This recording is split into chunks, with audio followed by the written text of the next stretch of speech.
Mon frère pensait que 2 minutes sous l'eau, c'était drôle. J'ai passé 2 ans inconscient et j'ai tout perdu. Maintenant, je viens me venger. Les paroles de la neurologue semblaient venir de sous l'eau, déformées et impossibles à traiter pleinement. Lésion cérébrale hypoxique sévère, expliqua-t-elle, utilisant des termes qui sonnaient cliniques et froids. 2 ans et 3 mois que vous êtes inconscient. Votre famille attend ce moment depuis très longtemps. Mais je ne pouvais pas me concentrer sur ces mots parce que mon corps me paraissait bizarre, étranger, comme si j'utilisais une machine que je n'avais jamais appris à contrôler. Mes doigts ne pouvaient pas saisir correctement le drap de lit. Mes jambes restaient immobiles sous la fine couverture d'hôpital, refusant les ordres que mon cerveau envoyait avec un désespoir croissant. Quand j'ai essayé de demander ce qui s'était passé, les sons qui sortaient de ma gorge étaient confus et absurdes, ma langue épaisse et peu coopérative dans ma bouche qui avait un goût de métal et de produits chimiques. Ma mère était assise à côté du lit, paraissant avoir 10 ans de plus que mon dernier souvenir clair, ses cheveux complètement gris maintenant, et son visage creusé par des rides d'épuisement et de chagrin. Elle tenait ma main en pleurant, serrant mes doigts comme si elle avait peur que je disparaisse à nouveau si elle lâchait prise.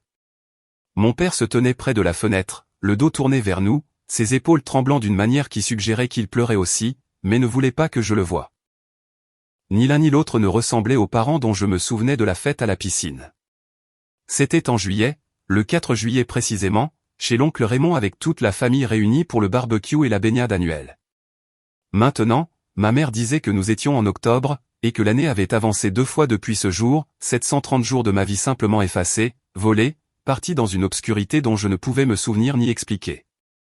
Le physiothérapeute est arrivé dans l'heure qui a suivi mon réveil, un homme nommé Julius, qui avait la carrure de quelqu'un qui avait joué au football universitaire et la douceur de quelqu'un qui travaillait constamment avec des personnes brisées. Il expliqua en termes simples que mes muscles s'étaient sévèrement atrophiés pendant le coma, que j'aurais besoin de réapprendre les fonctions motrices de base, que le processus serait lent et frustrant, mais possible avec de la détermination. Quand il a essayé de m'aider à m'asseoir, mon corps n'a pas coopéré. Mes muscles abdominaux avaient oublié comment s'engager. Mon équilibre était complètement anéanti, et le simple fait de passer de l'horizontale à la verticale me laissait étourdi et nauséeux. Julius a soutenu mon poids pendant que je luttais contre des larmes d'humiliation. J'étais un étudiant en ingénierie au MIT avec une bourse d'études complète avant la fête à la piscine. Maintenant, je ne pouvais pas m'asseoir sans aide, comme un bébé. Mon frère aîné, Damien, est venu me rendre visite cet après-midi-là, et quelque chose m'a paru immédiatement étrange dans sa présence. Il est entré en portant des fleurs et en affichant une expression de soulagement qui semblait plus travaillée que sincère. Quand il a saisi ma main et a dit qu'il avait prié pour que je me réveille, sa prise semblait forcée, trop serrée et trop délibérée. Il a parlé de la culpabilité qu'il avait ressentie, de la façon dont l'accident l'avait hanté, de la façon dont il m'avait rendu visite chaque semaine pendant le coma, mais ses yeux ne cessaient de fuir les miens, et quand j'ai essayé de demander ce qui s'était passé à la piscine, il a changé de sujet rapidement, disant que nous en parlerions plus tard quand je serais plus fort. Ma mère a acquiescé, disant que je devais d'abord me concentrer sur le rétablissement. La façon dont ils ont échangé des regards a crispé mon estomac d'une anxiété que je ne pouvais pas exprimer. L'évaluation cognitive a eu lieu le lendemain, un médecin nommé ou administrant des tests qui ont révélé l'étendue de mes lésions cérébrales. Elle m'a montré des images et j'ai eu du mal à nommer des objets simples. Une chaise m'a pris 30 secondes à identifier. Une pomme m'a fait dire orange en premier. Elle m'a demandé de compter à rebours à partir de 100 et je me suis perdu dans les années 70. Ma vitesse de traitement était si lente que chaque nombre nécessitait un effort conscient pour être calculé. Elle m'a demandé d'essayer d'écrire mon nom, et les lettres sont sorties tremblantes et enfantines, ma motricité fine détruite par le manque d'oxygène. L'expression du docteur Wu est restée professionnellement neutre tout au long de l'évaluation, mais j'ai pu voir l'inquiétude dans ses yeux lorsqu'elle a compilé les résultats. Le nombre qu'elle m'a finalement donné pour ma fonction cognitive était dévastateur. J'ai été testé à peu près au niveau d'un enfant de 12 ans, bien que j'en ai 22 chronologiquement. Mes souvenirs de la fête à la piscine existaient en fragments, peu fiables et oniriques. Je me souvenais de la chaleur, de l'odeur du chlore et de la fumée de charbon de bois du barbecue, de la nouvelle caméra GoPro de mon cousin avec laquelle tout le monde jouait sous l'eau. Je me souvenais que Damien m'avait mis au défi de faire un concours d'apnée pour de l'argent, $100 à celui qui resterait le plus longtemps sous l'eau. Je me souviens d'avoir plongé, l'eau fraîche contre ma peau, mes poumons commençant à brûler alors que je comptais les secondes dans ma tête. Puis plus rien, un espace vide où la mémoire devrait exister. La pensée claire suivante a été de me réveiller dans ce lit d'hôpital 2 ans plus tard avec le visage vieilli de ma mère et mon corps qui ne fonctionnait pas correctement.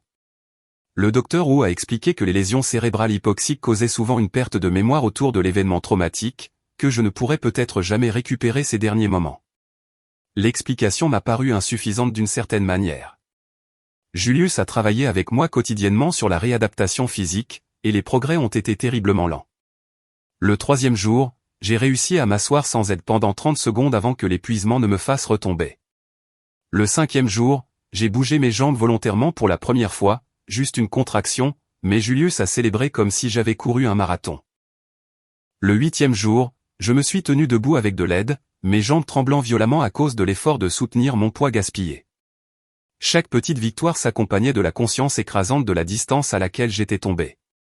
Je courais 5 miles par jour avant la fête à la piscine, mon corps mince et fort grâce à des années d'athlétisme. Maintenant, marcher 10 pieds jusqu'à la salle de bain nécessitait de l'aide et me laissait en sueur et étourdi. La personne que j'avais été était morte à cette fête à la piscine, et cette version endommagée était tout ce qui restait. Mon meilleur ami du MIT, un type nommé Terence, est venu me rendre visite au cours de la 2e semaine, et son visage quand il m'a vu était dévastateur. Il a essayé de cacher son choc, mais je l'ai vu clairement, l'horreur de voir quelqu'un qui avait été brillant réduit à quelqu'un qui luttait avec la cognition de base. Il m'a parlé de la remise des diplômes, des emplois d'ingénierie que nos camarades de classe avaient décrochés, des projets de recherche sur lesquels je travaillais et qui avaient été abandonnés à mon retour. Il l'a dit avec précaution, essayant de ne pas me faire sentir plus mal, mais chaque information était une autre chose qui m'était volée. Ma bourse d'études avait été annulée après le 1er semestre d'absence. Ma chambre de résidence avait été vidée. Mes recherches avaient été réaffectées. Le MIT était passé à autre chose sans moi parce que certains étudiants ne terminent pas leurs études. Damien est revenu pendant la 3e semaine et cette fois, il a apporté des photos sur son téléphone pour aider à rafraîchir ma mémoire. Il m'a montré des photos de la fête à la piscine, des images de la famille nageant, mangeant et riant. Il y en avait une de lui et moi au bord de la piscine, tous les deux souriant à la caméra, prise peut-être 1 heure avant que tout ne tourne mal. Il a fait défiler d'autres photos, et j'ai vu que sa vie avait continué sans interruption pendant mon coma, des photos de lui à la remise des diplômes de l'université d'État portant une toge et un mortier, des photos de son nouveau travail dans une entreprise d'ingénierie, portant des vêtements de travail décontractés et posant avec ses collègues, des photos de lui emménageant dans un bel appartement au centre-ville. Chaque étape importante a été documentée joyeusement pendant que j'étais inconscient et que je mourais. Quand j'ai demandé quel diplôme il avait obtenu, il a dit ingénierie mécanique avec une spécialisation en robotique, le même diplôme que je poursuivais au MIT avant l'accident. Le rapport de police est arrivé au cours de la 4e semaine, demandé par ma mère, qui insistait pour obtenir des réponses sur ce qui s'était exactement passé à la fête à la piscine. Le document était clinique et frustrant par son manque de détails. Il décrivait l'incident comme une quasi-noyade accidentelle lors d'un concours d'apnée volontaire entre frères. Plusieurs témoins ont déclaré que les 2 parties avaient participé volontairement et que la submersion prolongée n'était pas intentionnelle. Damien m'avait sorti de la piscine dès qu'il s'était rendu compte que je ne remontais pas volontairement à la surface. Les ambulanciers avaient été appelés immédiatement. La réanimation avait réussi après plusieurs minutes. L'enquête a déterminé qu'il n'y avait pas de négligence criminelle ou d'intention de nuire. Affaire classée. Le langage stérile donnait l'impression que c'était banal, juste un accident malheureux entre des frères et sœurs qui avaient joué trop brutalement. Mais quelque chose dans le phrasé m'a dérangé d'une manière que je ne pouvais pas exprimer avec ma cognition endommagée. La fin de la physiothérapie est arrivée au cours de la 6e semaine, ce qui signifie que je pouvais marcher sans aide sur de courtes distances et gérer les soins personnels de base avec supervision. Julius a dit que j'avais fait des progrès remarquables compte tenu de la gravité de ma blessure, mais le remarquable signifiait toujours que je bougeais comme une personne âgée et que je me fatiguais après une activité minimale. L'ergothérapeute m'a enseigné des stratégies pour gérer mes déficits cognitifs, en utilisant des minuteries et des listes et des routines structurées pour compenser mes troubles des fonctions exécutives. J'aurais besoin de ces aménagements pour le reste de ma vie. Il n'y avait pas de remède aux lésions cérébrales hypoxiques, pas de chirurgie ni de médicaments qui restaureraient les neurones privés d'oxygène. Les dommages étaient permanents, et je passerais le nombre d'années qu'il me restait à fonctionner comme un adulte cognitivement handicapé. Ma jeune sœur, Yasmine, est venue me rendre visite au cours de la 7e semaine, et elle m'a regardé avec une expression que je ne pouvais pas tout à fait déchiffrer. Elle avait 18 ans maintenant, plus la jeune fille de 15 ans dont je me souvenais de la fête à la piscine. Elle avait grandi et s'était coupé les cheveux courts et avait développé une intensité lasse qui n'était pas là auparavant. Elle m'a demandé si je me souvenais de beaucoup de choses de ce jour-là, et j'ai admis que ma mémoire était principalement vide. Elle est devenue très silencieuse, puis m'a demandé si je voulais connaître la vérité ou si je voulais continuer à croire l'histoire officielle. Ma mère est immédiatement intervenue, disant que Yasmine ne devrait pas me bouleverser alors que j'étais encore en convalescence, mais les yeux de Yasmine sont restés fixés sur les miens, et j'ai vu quelque chose de féroce et de colérique qui brûlait. Je lui ai dit que je voulais la vérité. Elle a dit qu'elle me montrerait quelque chose quand nous aurions de l'intimité. La sortie est arrivée au cours de la 8e semaine avec des instructions pour une thérapie ambulatoire et une réadaptation cognitive. Kara m'a conduit à son appartement où je séjournerais puisque je ne pouvais pas vivre seul dans mon état. Je n'avais jamais été chez elle avant le coma, évidemment, puisque nous ne sortions ensemble que depuis 3 mois lorsque la fête à la piscine a eu lieu. Maintenant, elle était mon principal aidant par défaut, étant restée avec moi tout au long du coma quand mes parents ne pouvaient pas être là constamment. Son appartement était petit mais confortable, et elle avait aménagé une chambre comme mon espace avec du matériel médical et des barres de sécurité. La domesticité me paraissait surréaliste, étant donné que je me souvenais à peine de notre relation. Elle m'a montré des photos de nous ensemble avant l'accident, essayant de m'aider à renouer avec des souvenirs qui ressemblaient plus à des histoires sur des inconnus qu'à ma vie réelle. Yasmine est venue visiter l'appartement 3 jours après ma sortie, et elle a apporté son ordinateur portable. Kara avait des courses à faire et nous a laissés seuls pendant 1 heure. Dès que la porte s'est fermée, Yasmine a ouvert un fichier vidéo et m'a demandé si j'étais prêt à voir ce qui s'était réellement passé à la fête à la piscine. Mon cœur a commencé à battre la chamade alors qu'elle appuyait sur play. La vidéo était des images sous-marines, teintées de bleu et légèrement troubles, prises avec la GoPro de mon cousin qui avait été monté sur le plancher de la piscine, filmant les gens qui nageaient. L'horodatage indiquait le 4 juillet, vers 15h15. Je me suis regardé avec Damien plonger pour le concours d'apnée, tous les 2 nageant jusqu'au fond et nous y installant, nous regardant de manière compétitive. La vidéo a continué pendant 30 secondes, 45, 1 minute. Je pouvais me voir commencer à lutter, mon corps voulant remonter à la surface alors que mes poumons brûlaient. J'ai poussé vers la surface, et c'est là que tout a changé. Les mains de Damien se sont tendues et ont saisi mes épaules, me repoussant vers le bas. Je me suis débattu contre lui, essayant clairement d'atteindre l'air, et il m'a maintenu enfoncé de force. La vidéo a tout capturé avec une clarté dévastatrice, ses mains sur ma tête, me maintenant sous l'eau pendant que je me débattais et me battais. Les jambes des autres nageurs étaient visibles en arrière-plan, des gens à la surface qui ne pouvaient pas voir ce qui se passait en dessous. L'horodatage a continué, 1 minute 30 secondes, 45, 2 minutes. Mes mouvements sont devenus plus faibles, plus désespérés, puis lents. Damien m'a maintenu enfoncé pendant tout ce temps. À 2 minutes et 8 secondes, mon corps s'est affaissé. Il m'a immédiatement relâché et s'est précipité à la surface, traînant mon corps inconscient avec lui, criant à l'aide. Yasmine a mis la vidéo en pause, et je suis resté assis là, incapable de traiter ce que je venais de voir. Mon propre frère m'avait délibérément maintenu sous l'eau jusqu'à ce que je perde conscience, jusqu'à ce que mon cerveau soit privé d'oxygène assez longtemps pour causer des dommages permanents. Ce n'était pas un accident. Ce n'était pas un jeu qui était allé trop loin. C'était une agression, une tentative de meurtre, quelque chose de délibéré et de calculé. Yasmine a expliqué qu'elle avait trouvé les images de la GoPro 1 semaine après l'accident en examinant l'équipement chez l'oncle Raymond. Elle les avait montrées immédiatement à nos parents. Ils avaient regardé leur fils aîné tuer presque leur fils cadet sur la caméra, et ils avaient décidé d'enterrer les preuves. Ils avaient convaincu Yasmine que porter plainte détruirait la famille, que Damien n'avait pas voulu causer de graves dommages, que protéger leurs 2 fils signifiait garder cela secret. Yasmine avait 15 ans et était terrifiée, et avait suivi le mouvement. Mais elle avait gardé une copie de la vidéo, cachée et cryptée, attendant que je me réveille. La rage est venue lentement au début, puis d'un seul coup, comme un barrage qui se rompait. Chaque visite de Damien où il avait joué le frère concerné, chaque fois que mes parents avaient éludé les questions sur ce qui s'était passé, chaque partie du rapport de police qui avait qualifié cela d'accident alors que les preuves vidéo montraient une violence délibérée, ils m'avaient tous menti, protégeant Damien pendant que je souffrais de lésions cérébrales permanentes. Yasmine a dit que c'était pire. Elle a ouvert les profils de médias sociaux de Damien montrant les 2 dernières années, des publications sur l'obtention d'un diplôme avec mention en génie mécanique, des publications sur l'obtention d'un poste de débutant chez Morrison Robotics, l'une des entreprises les plus prestigieuses de l'État, des publications sur le projet de recherche qu'il avait terminé et qui lui avait valu le poste. Un projet dont les spécifications correspondaient exactement à ce sur quoi je travaillais au MIT avant le coma. Yasmine avait fait d'autres recherches parce que quelque chose dans le succès de Damian lui avait semblé faux. Elle avait contacté mon ancien conseiller du MIT, le professeur Keating, prétendant vérifier des informations pour une demande de bourse.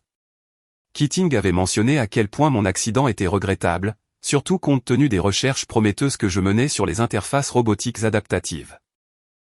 Il avait dit que Damian l'avait contacté pendant mon coma, lui posant des questions sur mon travail, affirmant qu'il voulait terminer mes recherches en hommage à moi.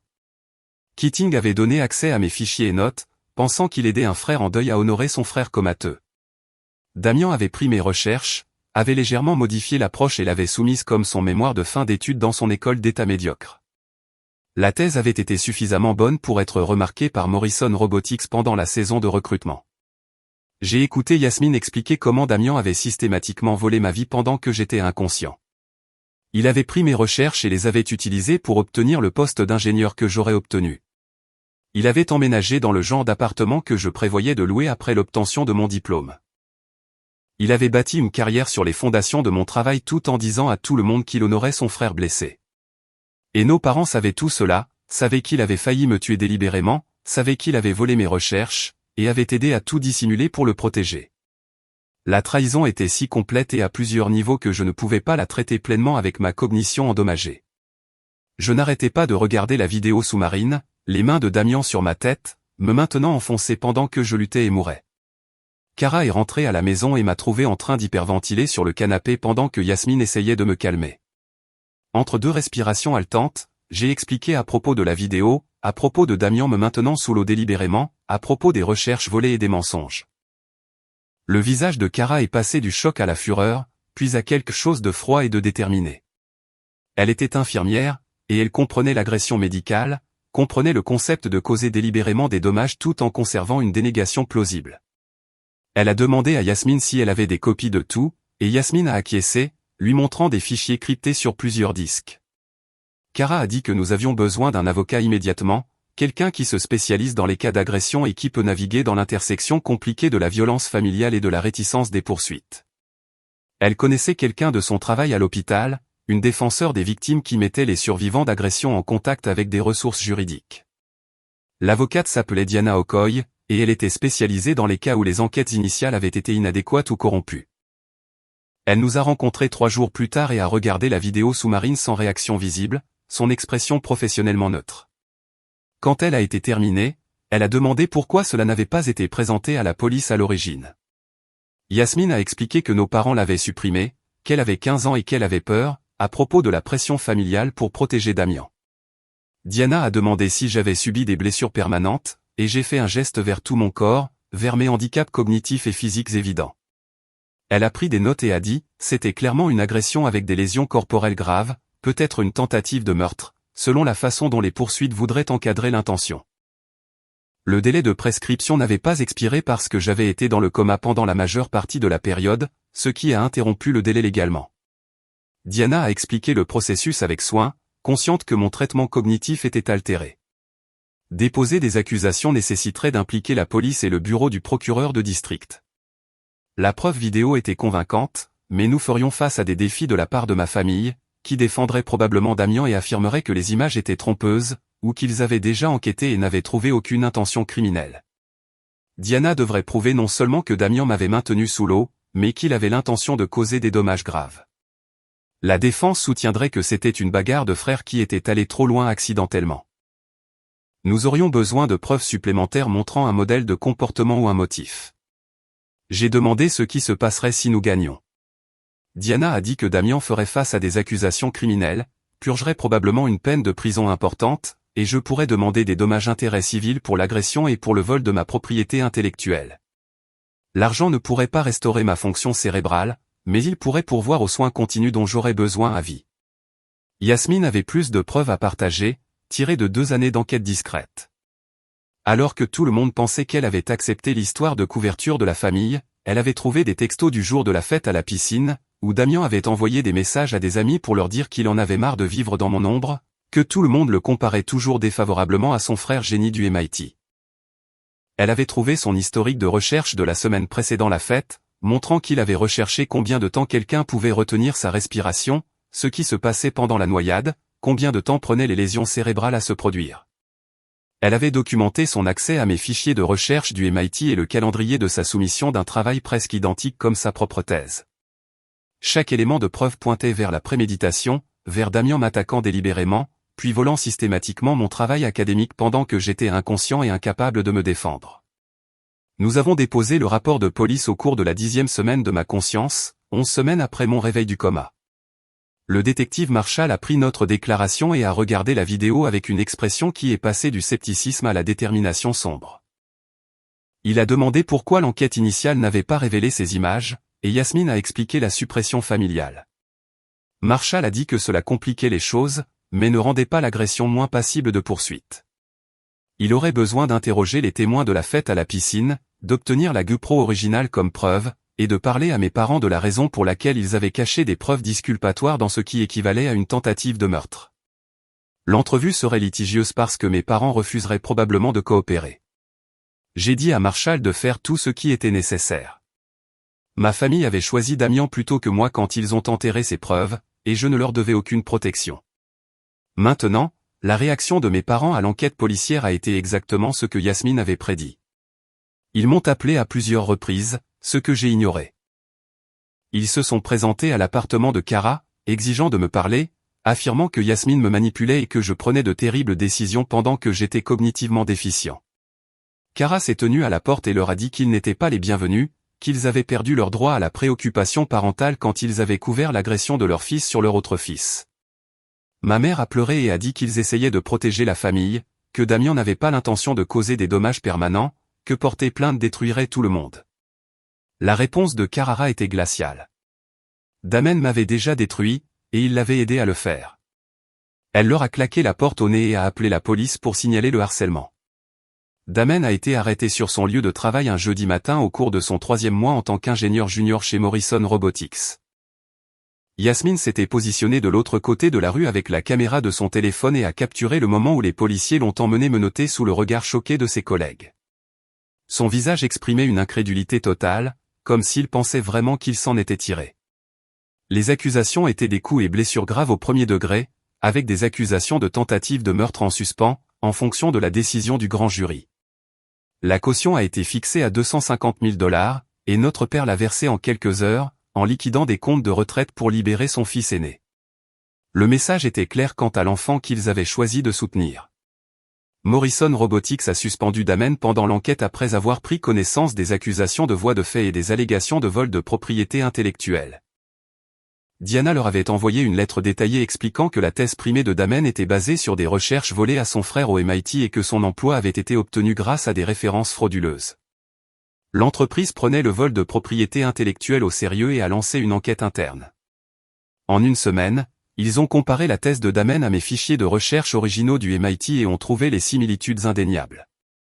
Il a été renvoyé immédiatement, et l'entreprise a publié une déclaration sur le maintien des normes éthiques. Yasmine a capturé la mise à jour du profil LinkedIn de Damien, passant de employé à sans emploi, et m'a envoyé une capture d'écran, aucun commentaire n'étant nécessaire. L'audience préliminaire a eu lieu au cours de la 14e semaine.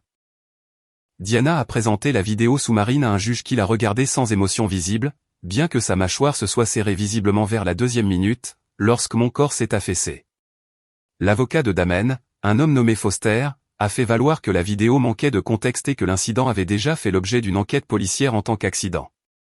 Diana a rétorqué que l'enquête initiale avait été compromise par des membres de la famille qui avaient supprimé des preuves et que la vidéo montrait clairement Damien me retenant de force sous l'eau pendant plus de 2 minutes malgré mes efforts visibles pour me débattre. Le juge a statué qu'il y avait des motifs probables pour procéder à un procès et a durci les conditions de libération sous caution de Damien pour inclure l'interdiction de me contacter, moi ou Yasmine. Nos parents étaient assis dans la galerie, l'air dévasté, mais ils étaient assis du côté de Damien dans la salle d'audience, leur allégeance étant claire. Le professeur Kidding du MIT a été horrifié lorsque Diana l'a contacté au sujet du vol de recherche. Il a fourni une déclaration sous serment documentant mon travail original, le calendrier du développement de ma recherche et la similitude suspecte entre mes notes et la thèse de Damen. Il a également exprimé ses regrets d'avoir donné à Damen accès à mes fichiers, disant qu'il avait été manipulé par quelqu'un qui prétendait avoir une dévotion fraternelle alors qu'il se livrait en fait à un vol académique. L'administration du MIT a examiné la situation et a publié une déclaration soutenant toute action en justice que je choisirais d'intenter. Ils ont également indiqué que ma bourse et mon poste de chercheur seraient rétablis si j'étais en mesure de reprendre mes études, bien que nous savions tous les deux que ma déficience cognitive rendait cela pratiquement impossible. Le geste était significatif, mais ne pouvait pas restaurer ce que Damen avait volé. Les nouvelles locales ont repris l'histoire, et elle est devenue virale dans la région. Un frère maintenu sous l'eau pendant 2 minutes, passe 2 ans dans le coma, se réveille pour découvrir que son frère a volé sa recherche et sa carrière. La vidéo a été partagée des milliers de fois, bien que nous ayons fourni des images modifiées qui se terminaient avant que mon corps ne s'affaisse complètement pour éviter le contenu le plus troublant. L'opinion publique a été rapide et brutale. Les médias sociaux de Damen ont été inondés de commentaires le qualifiant de monstre, de voleur, d'assassin en puissance. Plusieurs de ses anciens camarades de classe se sont manifestés, disant qu'ils avaient toujours pensé qu'il était jaloux de moi et soupçonnaient que son travail de thèse semblait trop sophistiqué pour son niveau de compétence. Le tribunal de l'opinion publique a rendu son verdict bien avant qu'un jury ne délibère. Ma rééducation cognitive s'est poursuivie tout au long de ce drame juridique. Le Dr O a travaillé avec moi chaque semaine sur des exercices conçus pour reconstruire les voies neuronales et améliorer la vitesse de traitement. Les progrès étaient minimes mais mesurables. Je pouvais maintenant lire des livres simples sans perdre la compréhension, bien que les textes complexes restent hors de ma portée. Je pouvais mieux suivre les conversations et parler avec moins de confusion, bien que j'ai encore du mal à trouver mes mots et à construire des phrases complexes. Je ne suis jamais revenu au niveau de cognition du MIT, mais je pourrais éventuellement fonctionner au niveau du lycée plutôt qu'au niveau du collège. Les améliorations étaient à la fois importantes et dévastatrices. Je devenais plus intelligent, mais je ne serais jamais assez intelligent pour terminer le diplôme pour lequel j'avais obtenu une bourse complète. Le procès de Damen a commencé au cours de la 20e semaine de ma conscience, environ 5 mois après mon réveil. La sélection du jury a pris 2 jours, Foster éliminant toute personne ayant des frères et sœurs ou toute personne travaillant dans les domaines médical ou scientifiques. Le jury final était composé de 7 femmes et de 5 hommes, principalement d'âge moyen, avec des expressions suggérant qu'ils prenaient la responsabilité au sérieux. La déclaration liminaire de Diana était directe et dévastatrice. Elle a diffusé la vidéo sous-marine dans les 5 premières minutes, la laissant parler d'elle-même. Elle m'a montré assis dans la galerie avec ma canne et ma déficience cognitive évidente. Elle a expliqué comment Damen m'avait non seulement presque tué, mais avait volé ma recherche pour bâtir une carrière pendant que j'étais dans le coma. Ensuite, elle a promis de prouver chaque élément de l'agression au premier degré et de démontrer que les actions de Damen étaient délibérées et malveillantes plutôt qu'un jeu brutal accidentel. La déclaration liminaire de Foster a tenté de présenter l'incident comme un accident tragique lors d'une compétition fraternelle qui avait mal tourné. Il a souligné que Damen m'avait immédiatement ramené à la surface et avait appelé à l'aide, ce qui montrait qu'il n'avait jamais eu l'intention de causer de graves dommages. Il a affirmé que les images sous-marines étaient trompeuses parce qu'elles manquaient d'audio et de contexte sur ce que nous avions convenu avant de plonger. Il a suggéré que j'aurais pu signaler que j'allais bien sous l'eau et que Damen avait mal compris mes mouvements. L'argument était faible étant donné la clarté de la vidéo, mais Foster faisait son travail en créant un doute raisonnable. Il n'a pas abordé directement le vol de recherche dans sa déclaration liminaire, prévoyant probablement de le rejeter comme non pertinent pour les accusations d'agression ou de prétendre qu'il s'agissait d'un hommage éthique plutôt que d'un vol. Yasmine a témoigné le 2e jour, guidant le jury à travers la découverte des images de la GoPro et les montrant à nos parents. Elle a décrit leur décision de supprimer les preuves, son malaise face à la dissimulation et son choix de conserver une copie cachée jusqu'à mon réveil. Lors du contre-interrogatoire, Foster a tenté de suggérer qu'elle avait manipulé les images ou que sa mémoire de jeune fille de 15 ans pouvait être peu fiable. Yasmine est restée calme et a souligné que les preuves vidéo n'exigent pas une mémoire fiable. Elle montre exactement ce qui s'est passé. Elle a également produit la carte SD originale de la GoPro avec les métadonnées des fichiers, prouvant quand la vidéo a été enregistrée et qu'elle n'avait pas été modifiée. Foster n'a pas pu contester efficacement les preuves techniques et a dû passer à autre chose. Le professeur Kidding a témoigné le 3e jour au sujet de ma recherche au MIT et de la similitude suspecte avec la thèse de Damen. Il a apporté les 2 documents et a guidé le jury à travers des sections spécifiques montrant des approches de résolution de problèmes identiques, des équations identiques, même des fautes de frappe identiques dans certains cas. Il a expliqué que bien que la recherche parallèle produise parfois des résultats similaires, le niveau de duplication ici était impossible sans copie directe. Il a témoigné que Damen avait spécifiquement demandé l'accès à mes fichiers, affirmant qu'il voulait compléter mon travail en mon honneur, et qu'il avait fourni cet accès, faisant confiance aux intentions déclarées de Damen. Le jury a pris des notes détaillées pendant ce témoignage, plusieurs membres regardant entre les documents avec un scepticisme visible quant à l'éventuelle affirmation de Foster d'un hommage éthique. Kara a témoigné le 4e jour au sujet de mon état à mon réveil du coma, de l'étendue de mes handicaps et des déficits cognitifs qui avaient mis fin à ma carrière universitaire. Elle a décrit la physiothérapie et la rééducation cognitive, ainsi que les soins continus dont j'aurais besoin pour le reste de ma vie. Elle a expliqué que les lésions cérébrales hypoxiques étaient permanentes, qu'aucun traitement ne restaurerait les neurones endommagés par le manque d'oxygène.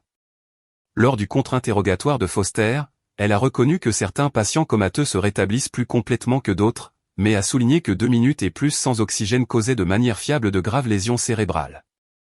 Elle a regardé Damen en disant cela, son expression indiquant clairement ce qu'elle pensait de lui. Plusieurs jurés ont suivi son regard, étudiant le visage impassible de Damen. J'ai témoigné le 5e jour, et Diana m'avait soigneusement préparé à l'expérience. Elle m'a interrogé sur ma vie avant la fête à la piscine, ma bourse du MIT, ma recherche et mes projets d'avenir.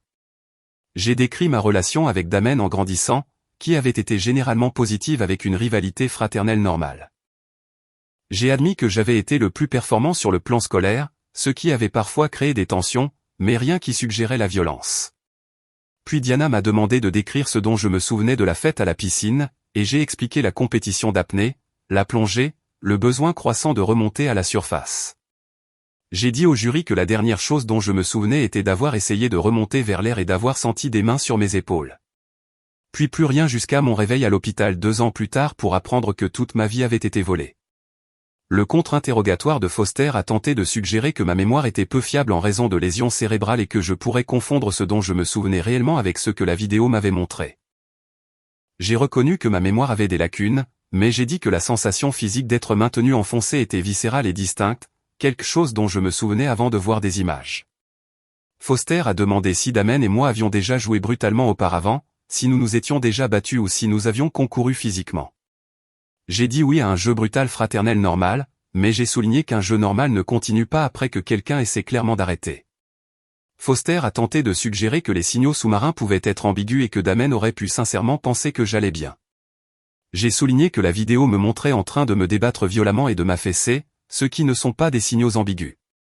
Le jury semblait être d'accord d'après leurs expressions.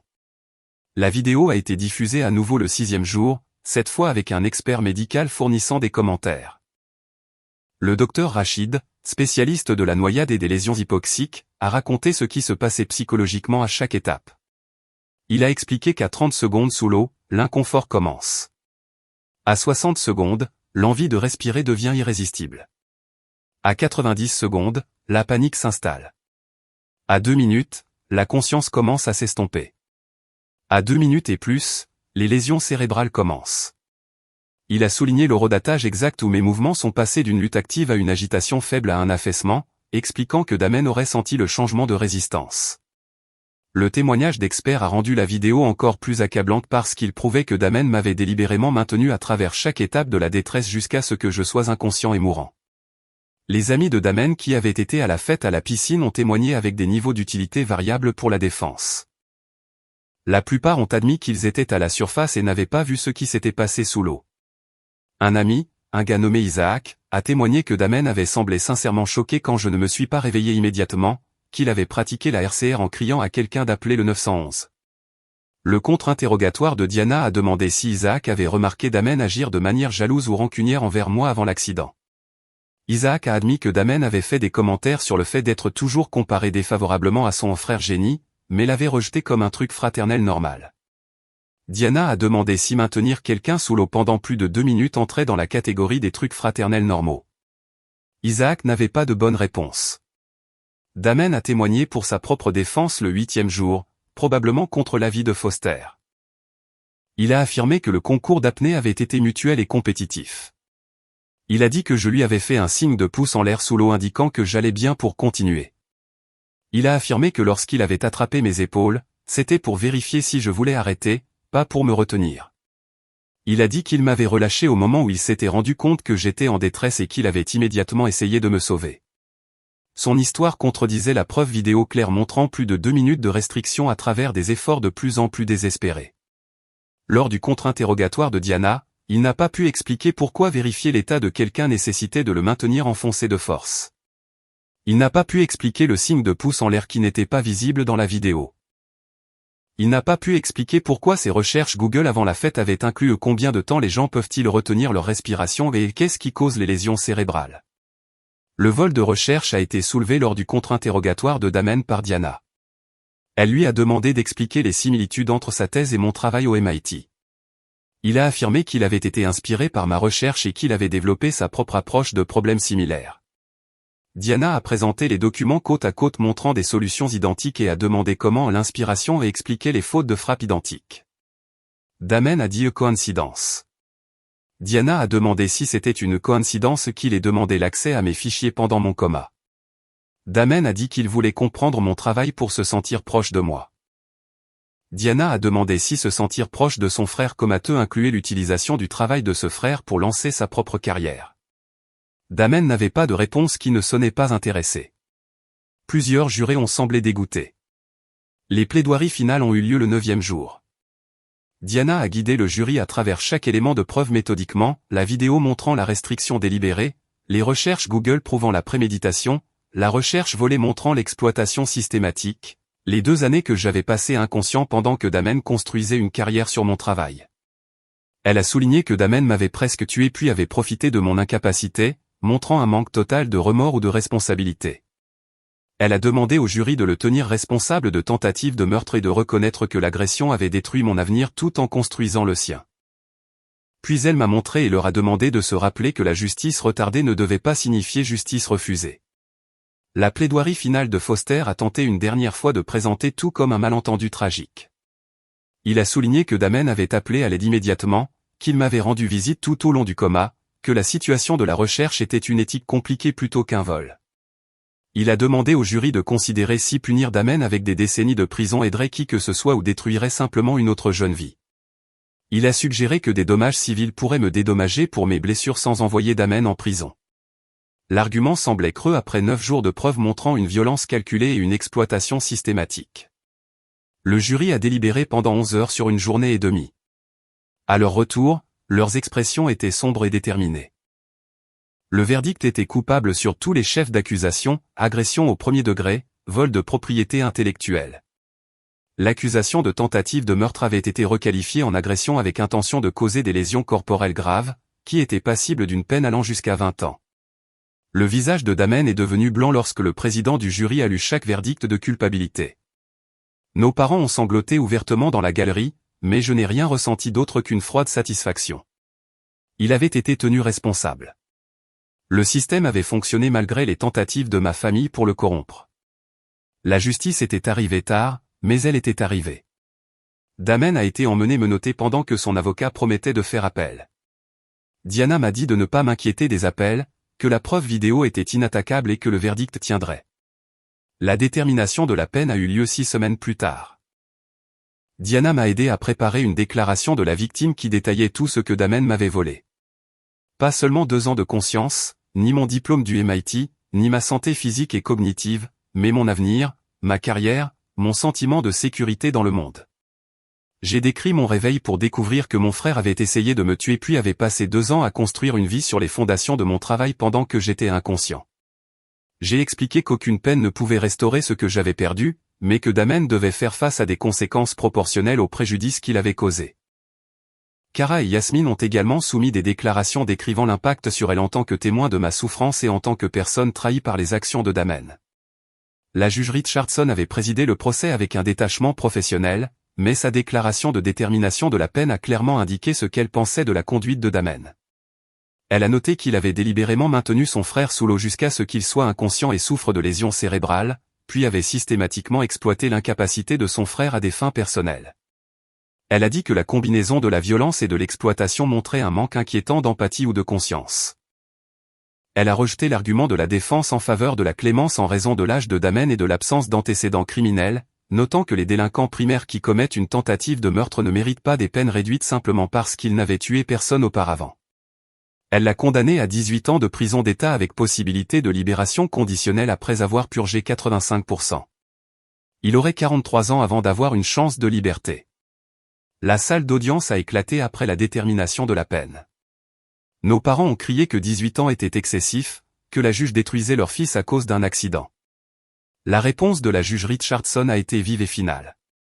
Votre fils a maintenu votre autre fils sous l'eau pendant plus de 2 minutes, causant des lésions cérébrales permanentes, puis a volé sa recherche pour faire avancer sa propre carrière pendant que ce fils était comateux. 18 ans est proportionnel au préjudice causé et à l'absence totale de remords montrés. Elle a ordonné que Damen soit immédiatement incarcéré et a refusé la demande de son avocat d'une caution d'appel. Damen a été emmené en garde à vue pendant que nos parents imploraient une autre chance. Ils avaient perdu un fils à cause d'une invalidité permanente causée par leur autre fils, et maintenant ils avaient perdu ce deuxième fils à la prison. La famille qu'ils avaient essayé de préserver en supprimant des preuves avait été détruite de toute façon. Le procès civil pour vol de propriété intellectuelle a été réglé à l'amiable 6 mois plus tard. Morrison Robotics voulait éviter la publicité sur l'embauche de quelqu'un qui avait volé une recherche, et ils ont offert un règlement substantiel qui comprenait la reconnaissance que mon travail avait été le fondement de la thèse de Damen. Le MIT m'a formellement crédité de la recherche et a offert de nommer une bourse en mon honneur, bien que j'ai refusé parce que je ne voulais pas que mon nom soit associé à la tragédie. L'argent du règlement a fourni un fonds en fiducie qui couvrirait mes dépenses médicales et de subsistance indéfiniment puisque je ne pourrais jamais travailler à ma capacité précédente. Diana l'a appelé justice sous forme financière, bien que nous savions tous les deux que l'argent ne pouvait pas compenser ce que j'avais perdu.